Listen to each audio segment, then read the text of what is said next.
Hey guys, welcome to another video. My name is Delaya from TheDelayaB.com, and I'm an elevated streetwear designer who does videos on fashion design, style, and self. So if any of that touches your soul, please go on and hit that subscribe button right now. Last video was part 1 to a 2-part series. This video is part 2. We're finishing it up.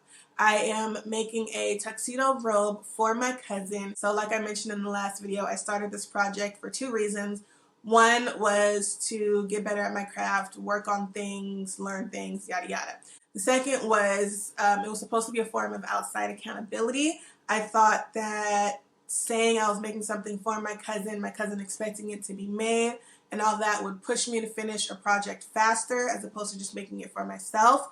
Didn't work out like that. It has taken me months to finish. Granted, I was distracted by other things, video editing, and my goddaughter's princess dress that I made. I'll link that down below in the description box.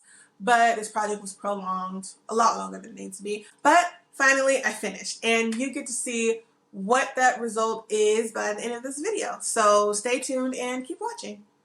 Okay, so it's taken a little time, but we are back again with this tuxedo robe. So today I am working on the welt pockets. This has actually been a little intimidating for me. It's been a minute since I've done welt pockets, and the thing about them is when you put them in, you have to cut the garment. So that's why it's a little intimidating, because once you cut it, there's no going back. So you gotta make sure it's right. Since it's been a while since I've done welt pockets, I did a little practice. This is what it turned out. This was the first one.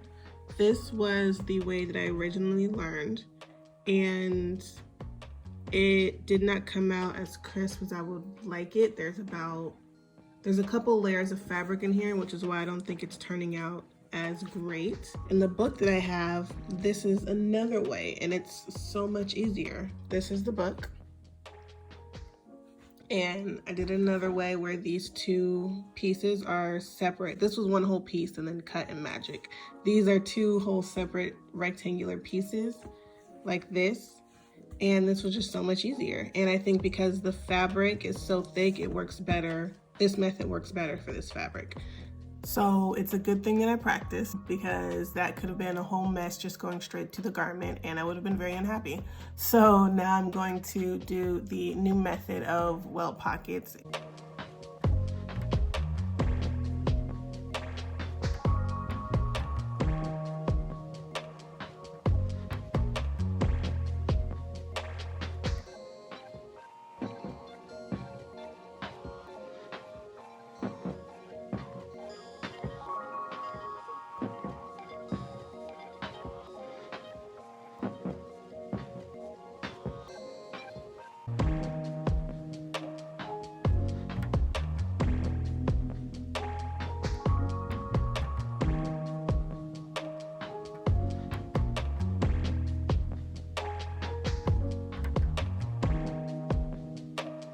Time to place the welts. Everything is lined up. This line is a stopping line, so as I sew, I know where I need to stop stitching. So I'm going to stitch, I don't know if you can see it, on top of this stitch line. I'm going to stitch right on top of that. So I need to know where I need to stop, which is this line. If this line is not straight when the sewing is done, everything will be for nothing and all will be to hell. Okay, so I finished putting on the welt pieces. I'm not going to flip it over or cut or anything right now. We're looking pretty good. So this will just go up like that after I make that slit. Okay, just kidding.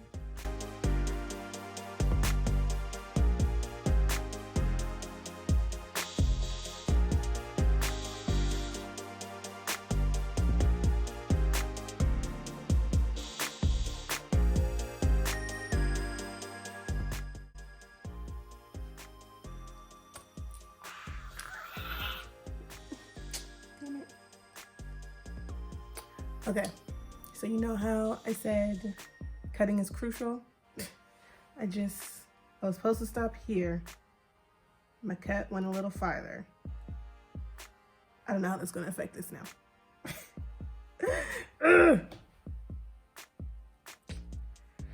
All right, we still gotta continue though.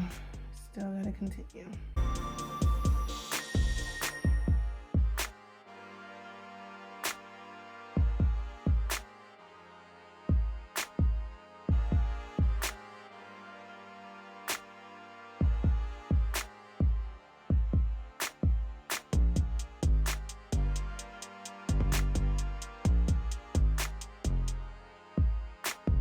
today I'm gonna finish the welt pocket. So we're just gonna knock those out, and that would actually be a big step because it's what's been holding me back for a little while.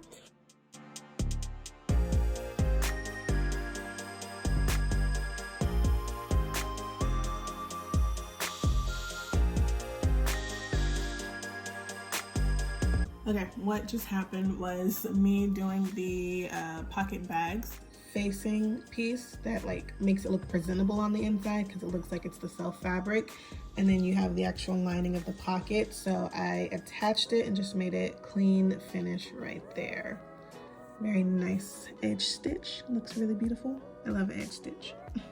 And now I have to attach the part of the pocket bag to the welt. And then I'm going to sew it like this onto the bottom welt piece. And I have to stitch using this line, the first line that we did for the welt pockets. Okay, so I just attached this lining to the welt. I'm supposed to press it right now, but we're gonna keep going through. I'll press both of these at the end.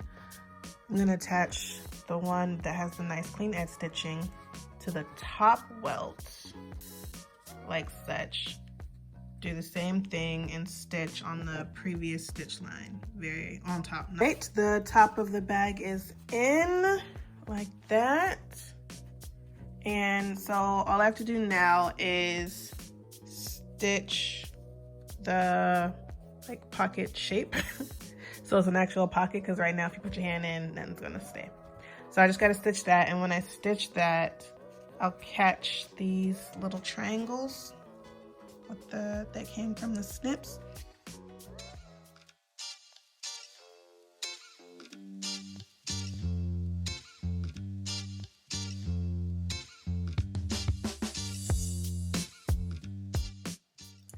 And now I am working on the collar. I will say that I am grateful for this project because it has taught me a lot about the collar. I'm honestly not proud of how it came out. It's too much fabric up there and it's a little bunchy, but without doing it and practicing, I wouldn't have learned what to look for and things to change. You learn through lessons, you learn through doing, and that's exactly what happened here.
Fluffy is all.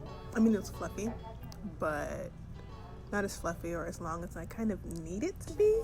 So now I gotta come up with more money to buy it because I'm not gonna sacrifice my vision.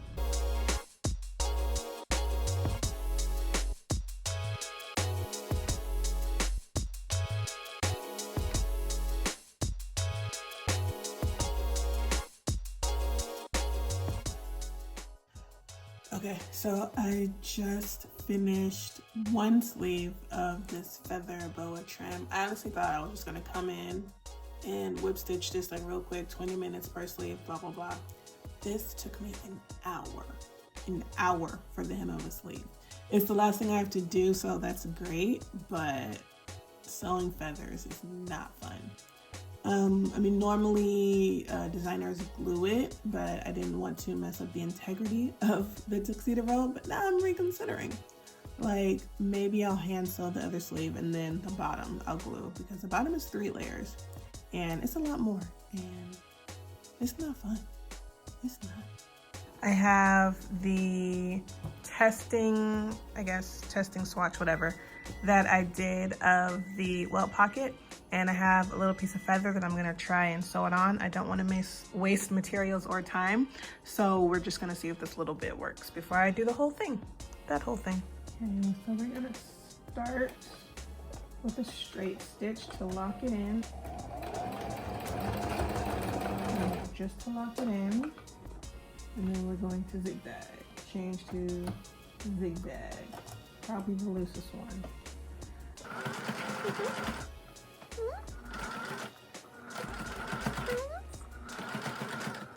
What happened? See, it did what I thought it was gonna do. It squishes the feather. I don't want the feather squished. I want the feathers lively. So let's try another piece. Let's see what happens if we just go straight.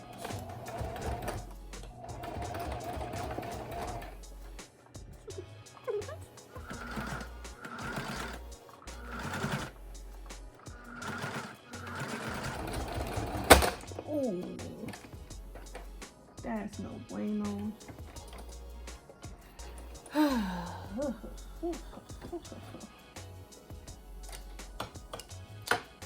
So now I have to change my needle. Doesn't look like it got too sticky in there.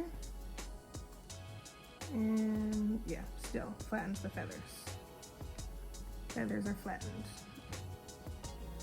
As opposed to how it looks like this. So looks like I will be doing it by hand. Lucky me.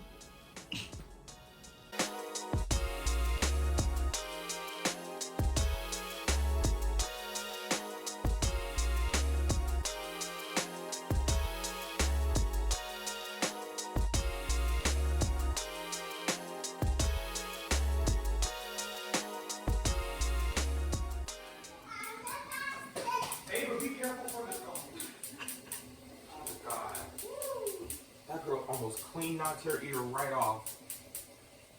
Wait, are there needles on the floor? Yeah, there might be. I'll pick her up then. Come here. It's fine. She's fine. What do you mean it's fine? They're stick pins. There's only 4. If there's like 4 or 5 up there, she's fine. I just said, oh my God, wow. You didn't hear me, but no, you were filming. I was. Yes, I did. I didn't hear you. And it's finished. Yay.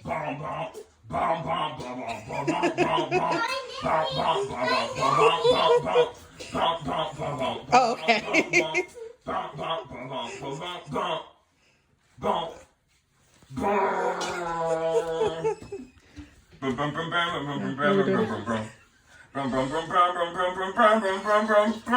I don't have any dance moves. I ran out.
And that's that. The robe is finished. She loved it. Let me know what you think about the end result, how you think it came out in the description box. Is it something you would wear? If so, how would you rock it? Stay tuned for next week. I'm starting a new project. It is inspired by Disney, Dapper Day, and all that jazz. It is actually an illustration series, so if you hit that subscribe button and the notification bell, you'll be notified when the first video drops in that series. Until next time, guys. Bye.